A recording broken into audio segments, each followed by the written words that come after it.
আসসালামু আলাইকুম ওয়া রাহমাতুল্লাহ।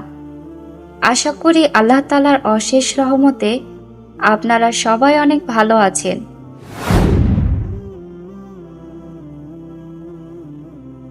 প্রত্যেক মুমিনের কল্পনায় জান্নাতের চিত্র ভেসে ওঠে।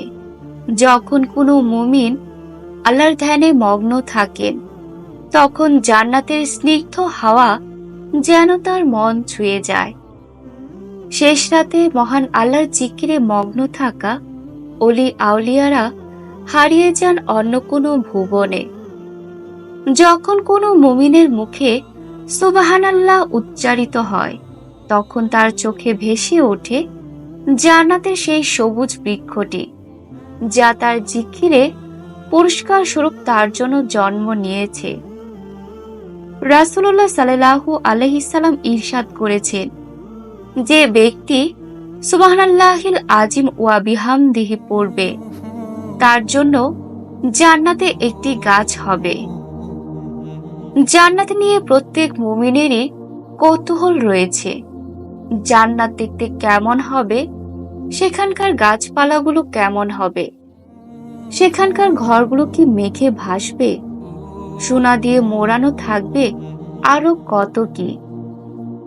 প্রিয় নবী হযরত মুহাম্মদ সাল্লাল্লাহু আলাইহি সাল্লাম বিভিন্ন সময় জান্নাতের বিভিন্ন বর্ণনা দিয়ে গেছেন। যে হাদিসে রাসূলুল্লাহ সাল্লাল্লাহু আলাইহি সাল্লাম মেরাজের বর্ণনা দিয়েছেন, সেই হাদিসের শেষাংশে জান্নাতের মাটির কিছু বর্ণনা পাওয়া যায়। হযরত আনাস ইবনে মালিক রাদিয়াল্লাহু তাআলা আনহু থেকে বর্ণিত, আবু যার রাদিয়াল্লাহু তাআলা আনহু উপস্থিত ছিলেন। রাসূলুল্লাহ সাল্লাল্লাহু আলাইহি সাল্লাম বলেন, নবী সাল্লাল্লাহু আলাইহি সাল্লামকে যখন আসমানে উত্তোলন করা হয়, তিনি বলেন, আবার জিব্রাইল আমাকে নিয়ে চলতে লাগলো এবং সিদরাতুল মুনতাহায় অর্থাৎ কুলবৃক্ষ পর্যন্ত আমাকে নিয়ে পৌঁছালো।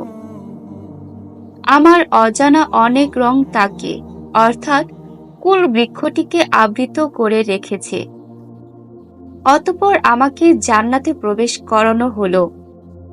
সেখানে রয়েছে মণি মুক্তার গম্বুজ, আর জান্নাতের মাটিগুলো মিশক আম্বরের। হাদিসে জান্নাতের মাটিগুলোকে মিশকের বলা দ্বারা উদ্দেশ্য হলো সেখানকার মাটিগুলো মিশকের মতো সুগন্ধিময়। মিশক অত্যন্ত মূল্যবান একটি সুগন্ধি। পুরুষ হরিণের পেটে অবস্থিত সুগন্ধি গ্রন্থির নিঃসৃত সুগন্ধির নাম। এই সুগন্ধি এতটাই শক্তিশালী যে কথিত রয়েছে, কস্তুরীর এক তিল পরিমাণ কোনো বাড়িতে ফেললে বহু বছর সেখানে এর ঘ্রাণ থাকে।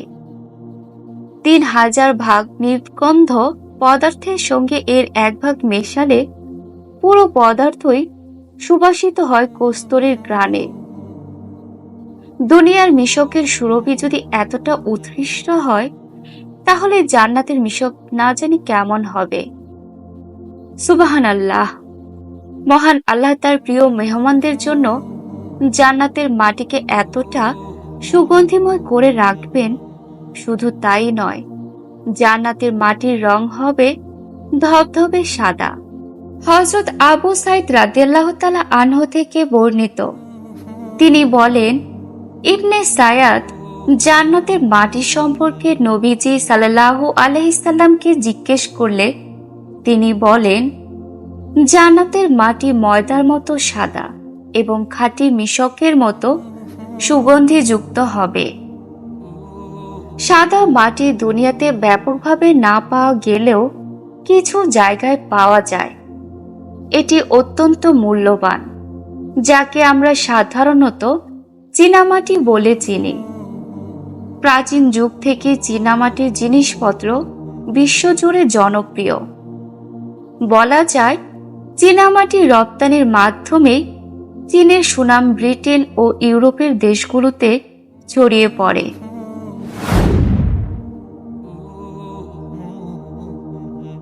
জান্নাতের ঘর সোনা রূপার ইট ও মৃগনাভি সমৃদ্ধ চুন সুরকি সিমেন্টে দেয়া হবে ইটের গাঁথুনি। কঙ্কর সমূহ হবে মণি মুক্তার, আর মাটি হবে জাফরানের। হাদিসের বর্ণনাটা সুস্পষ্টভাবে তুলে ধরা হয়েছে। হযরত আবু হুরায়রা রাদিয়াল্লাহু তাআলা আনহু আরো বর্ণনা করেছেন, আমি প্রশ্ন করলাম, হে আল্লাহর রাসূল সাল্লাল্লাহু আলাইহি সাল্লাম, কি দিয়ে প্রাণী সৃষ্টি করা হয়েছে? তিনি বললেন, পানি দিয়ে। আমি আবার জিজ্ঞাসা করলাম, কি দিয়ে জান্নাত তৈরি করা হয়েছে? তিনি বললেন, সোনা রূপার ইট দিয়ে। একটি রূপার ইট, তারপর একটি সোনার ইট, এভাবে গাঁথা হয়েছে। এর গাঁথুনির উপকরণ চুন, সুরকি, সিমেন্ট, সুগন্ধি মৃগনাভি এবং কঙ্কর সমূহ মণি মুক্তার ও মাটি হলো জাফরান। জান্নাতে প্রবেশকারী লোক অত্যন্ত সুখ স্বাচ্ছন্দ্যে থাকবে। কোনো দুঃখ, কষ্ট ও অভাব অনটন তাকে স্পর্শ করবে না। সে অনন্তকাল এতে অবস্থান করবে আর মৃত্যুবরণ করবে না। না তার পরনের পোশাক পুরাতন হবে, আর না তার যৌবনকাল কখনো শেষ হবে। সে হবে অনন্ত যৌবনা। জান্নাতের তাঁবুতে অবস্থান করবেন জান্নাতি হুরগণ।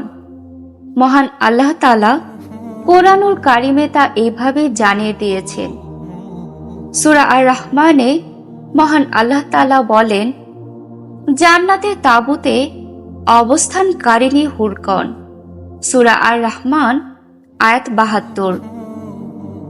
হযরত আব্দুল্লাহ ইবনু কায়স রাদিয়াল্লাহু তাআলা আনহু বর্ণনা করেছেন, রাসূলুল্লাহ সাল্লাল্লাহু আলাইহি সাল্লাম বলেছেন, জান্নাতের তাঁবুসমূহ ফাঁপা মণি মুক্তার তৈরি হবে। ঊর্ধ্ব আকাশের দিকে এর উচ্চতা হবে ৬০ মাইল। এর প্রতিটি কোণে মুমিনদের সহধর্মিণী হুর বালা থাকবে। এদের এক কোণের জন অপর কোণের জনকে দেখতে পাবে না। ঈমানদার লোকেরা তাদের কাছে যাবে। এর মধ্যেও থাকবে ২টি বাগান, যার সব পাত্র এবং ভেতরে সব বস্তু হবে রূপার তৈরি। এই সবই হলো জান্নাতের নেয়ামত ও সৌন্দর্য, যা শুধু মুমিন বান্দার জন্যই তৈরি করে রাখা হয়েছে। নবীজি সাল্লাল্লাহু আলাইহি সাল্লামকে মহান আল্লাহ তাআলা দেখিয়েছেন, সংবাদ জানিয়েছেন। উম্মতে মুসলিমার জন্য এই সবই পরকালের শান্তি ও চিরস্থায়ী জীবনের সুসংবাদ। মেরাজের সময় নবীজিকে জান্নাত দেখানো হয়েছিল। তিনি সেখানে জান্নাতের মাটি, ঘর ও তাঁবু দেখেছিলেন। তিনি তার উম্মতকে জান্নাতের এসব নেয়ামতের বিবরণ জানিয়েছেন। নেয়ামতের সমৃদ্ধ এই জান্নাত পেতে ইবাদত বন্দেগী ও আল্লাহর বিধান মেনে চলার ব্যাপারে দিক নির্দেশনা ও উৎসাহ জুগিয়েছেন। জান্নাতের চমৎকার সব বিবরণ নবীজির বর্ণনায় উঠে এসেছে। হাদিসের বিখ্যাত গ্রন্থ বুখারী, মুসলিম সহ অনেক হাদিসে নবীজির মেরাজের ঘটনা বর্ণনা করা হয়েছে। একাধিক হাদিসে জান্নাতের মাটি, ঘর এবং তাঁবুর বর্ণনা রয়েছে।